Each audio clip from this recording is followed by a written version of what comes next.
sa pagdiriwang ng ika-237 taon ng pagkakatagpo sa orihinal na larawan ng mahal na Birhen ng Turumba, tayo po'y muling magtitipon mga kapatid upang pasalamatan ang ating ina na kailanmay hindi nagpapabaya sa kanyang mga anak.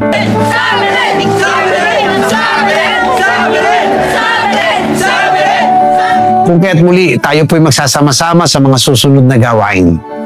Huwag kalilimutan po, mula sa ika-5 hanggang ika-13 ng Setyembre, isasagawa na po natin ang Misa Nobenaryo. At gayon din po, sa Setyembre ika-12, magkakaroon po ng Misa Nobenaryo ng alas 3:15 ng hapon. At sa alas 6 ng gabi ay magkakaroon po tayo ng Via Matris Dolorosa.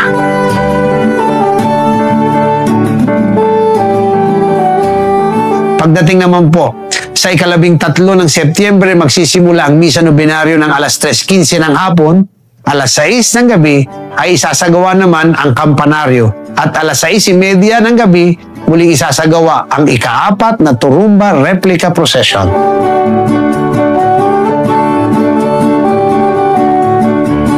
Pagdating naman po natin sa Setyembre ika-14 ay ang Domingo de Dolores. Magkakaroon po tayo doon ng Santa Misa sa alas 6:30 ng umaga at sa alas 8:30 ay isasagawa naman ang reenactment sa Estaca. Narito na ang mahal na Birhen!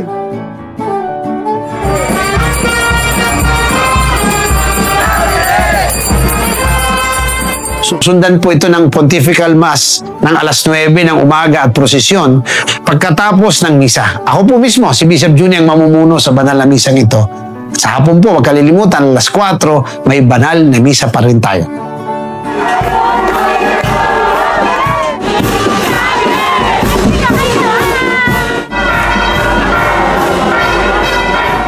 Setyembre 15 ay ika-2 anibersaryo na po ng paggagawad ng Koronasyong Kanonika ng Birhen ng Turumba. May banal na misa po sa ganap na alas 5 ng hapon at sa alas 6 ng gabi ay muling isasagawa ang prosesyon ng Turumba.